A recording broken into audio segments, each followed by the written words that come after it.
Kembali lagi di kontroversi, pemirsa. Jadi Mbak Titi, menurut Perludem, apakah debat ketiga kemarin itu memang tidak edukatif karena terlalu banyak serangan personal atau sebetulnya masih wajar-wajar saja?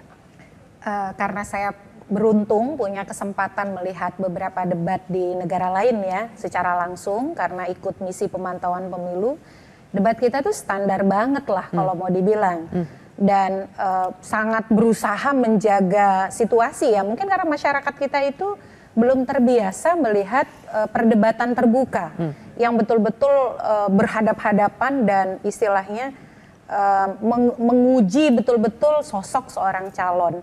Kalau kita perhatikan misalnya debat negara tetangga saja ya, Filipina, itu moderator bisa sangat mendalami gagasan yang dibawa oleh calon karena memang formatnya, durasinya itu menggali gagasan seseorang.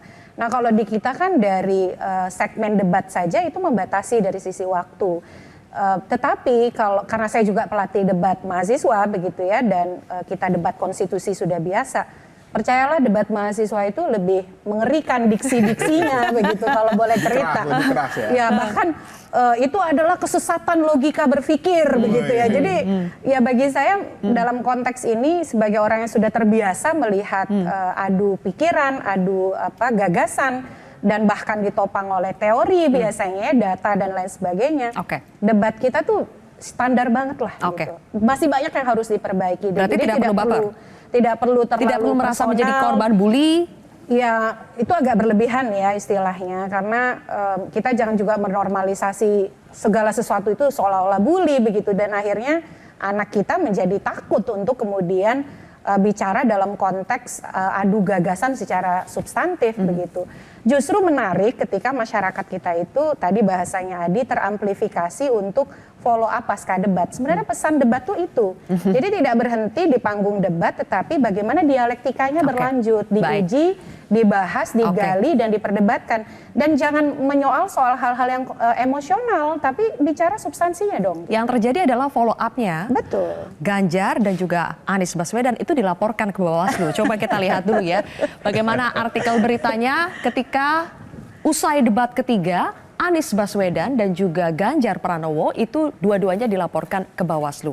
Ini Anies dilaporkan ke Bawaslu atas dugaan fitnah kepemilikan lahan Pak Prabowo 340.000 hektar. Kemudian ini Ganjar dilaporkan ke Bawaslu karena katanya mendesak Pak Prabowo untuk membuka data yang sifatnya rahasia.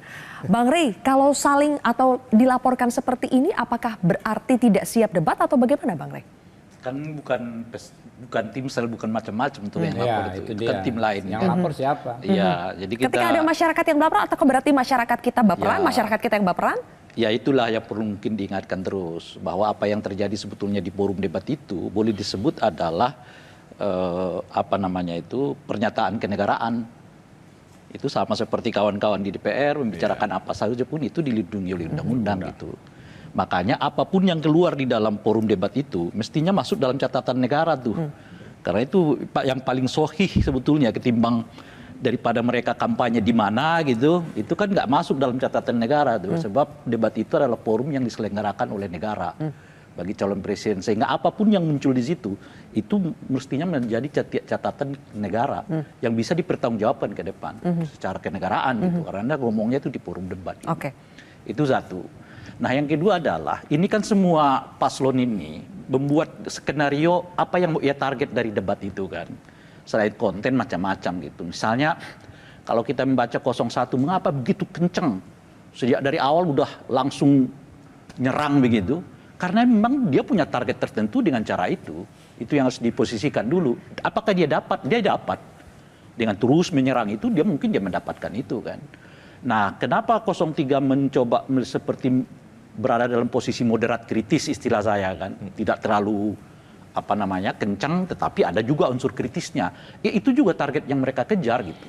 Jadi mereka ingin memperlihatkan bahwa mereka nggak beda dengan Pak Jokowi, tapi ada sisi lain yang kritis yang mereka ingin ungkapkan. Di debat itu kelihatan tuh pola-polanya. Satu yang 02 coba tidak nyerang secara tajam gitu, tapi dia mengingatkan ini sisi-sisi yang belum dikerjakan macam-macam gitu ya. Nah, kenapa 02 depend dan kemudian tanda kutip itu tadi baperan gitu. Jangan-jangan itu skenario yang memang mereka mau ambil juga gitu. Skenario apa maksudnya? Skenario Playing victim. iya, jangan-jangan begitu. Itu juga. Langsung gitu. dijawab itu Bang Habib. Jangan-jangan ada skenario playing victim yang mau dimainkan 02. Jadi apa yang terjadi itu kan jelas natural ya. Pasca debat kemarin saya satu forum dengan Mbak Rustika Herlambang, H+2 debat. Dikatakan bahwa emosi masyarakat itu teraduk-aduk dengan perilaku dua capres. Iya. Sehingga ada engagement itu sampai 11 juta berbanding dengan 6 juta engagement kubu paslon 1 dan 3 juta kubu paslon 3. Di situasi seperti ini, saya pikir siapa sih yang sanggup ya mengorkestrasi dinamika di masyarakat tersebut. Itu sesuatu yang bukan hanya tidak mudah, tapi menurut saya tidak mungkin dilakukan oleh tim ses manapun. Itu karena itu genuine. Bagaimana orang bergerak bisa ada 11 juta engagement ya. Kita orang elit ya, kita di elit ya. Berencana boleh-boleh saja. Tapi apakah bisa melakukannya? Menurut saya nggak bisa. Iya. Dan itulah yang saya bilang kita nggak bisa batasi. Termasuk ada orang-orang yang tadi melapor dan lain sebagainya. Mungkin kalau yang cewek-cewek nangis, ya kan ibu-ibu nangis. Saya sendiri kan langsung cek lapangan. Begitu debat, ya kan paginya saya keliling ke dapil saya 3 tempat. Saya ketemu ibu-ibu ini demi Tuhan, demi Allah ya. Ini genuine gitu. Yang menyampaikan, Pak, kasihan banget ya Pak Prabowo kok digituin ya. Saya sampai pengen nangis. Nah ini yang kemudian terkonfirmasi. Besoknya saya ketemu Mbak Tika Herlambang. Baik. Nah, coba saya mau lanjutkan dulu ya, karena Ya. tadi terpotong langsung ke sana sebetulnya gitu. Itu yang saya sebut jangan-jangan memang sekedar itu yang mau dibuat, yang menimbulkan baperan publik yang datang secara genuine. Tapi baperan publik yang genuine itu dibuat skenarionya dari awal gitu. Sebagaimana misalnya, saya tadi flashback sedikit ya. Reaksi publiknya genuine, tapi itu kan dibuat. Seperti misalnya orang nonton film, kan film itu kan dibuat. Tapi begitu ya nonton film itu nangis di luar, itu nangisnya itu ya genuine. Jangan-jangan dia nonton film itu ya film yang dibuat. Bang Iman dulu baru ke Habib lagi. Jadi memang itu akan jadi bagus seandainya Pak Prabowo tidak juga melakukan hal yang sama. Kalau tadi dikatakan bullying tadi ya, dia mengatakan Pak Anies harus belajar ekonomi lagi. Padahal Pak Anies itu seorang PhD dalam bidang ekonomi. Omon-omon, kan profesor Anies gitu ya. Jadi itu menurut saya yang kontraproduktif gitu loh. Pak Prabowo kan tagline-nya orang yang paling ikhlas. Tapi sampai sekarang di mana-mana setiap event langsung ngungkit-ngungkit. Ya sampai ngomong yang tidak pantas menurut saya. Jadi akhirnya tadi apa yang sudah di skenario kan bisa jadi hancur lagi karena tadi tidak sabar, tidak bisa menahan diri. Kan sekarang akhirnya memprovokasi masyarakat, menuduh Mas Anies sebagai provokator. Jangan-jangan itu skenario berikutnya. Iya. Skenario berikutnya Bang Habib. Ya itu dia. Jadi saya juga membayangkan ya dalam posisi seperti ini Pak Prabowo kemarin disebut masyarakat dizolimi.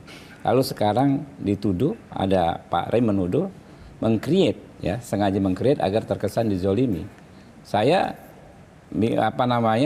pikir ya, bisa jadi ini justru akan semakin membuat simpati masyarakat semakin besar kepada Pak Prabowo. Wah, ini kembali dizolimi nih Pak Prabowo ini.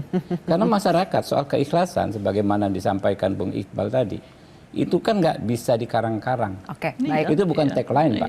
Itu testimoni dari Gus Dur, ya, dari sebagian masyarakat. Kalau Pak Anies dan para pendukungnya mau jujur, ya juga harusnya ada testimoni kok dari beliau soal keikhlasan Pak Prabowo. Tapi nggak sesuai lah masa. Jadi bukan tagline itu testimoni. Kalau ikhlas tapi masih ngungkit-ngungkit pilkada DKI aja. Kalau ikhlas itu nggak usah diungkit-ungkit lagi harusnya itu. Iya, tapi diakui saja. Jadi intinya di ruang politik ini, menurut saya nggak ada, kadang-kadang hampir semuanya by design. Reaksi publiknya bisa natural, tapi reaksi publik itu yang natural itu memang kita buat gitu kira-kira. Jadi Mbak Sisil, Bang Riko. sebenarnya ini sah-sah saja kalau mau dikatakan bagian dari strategi ya.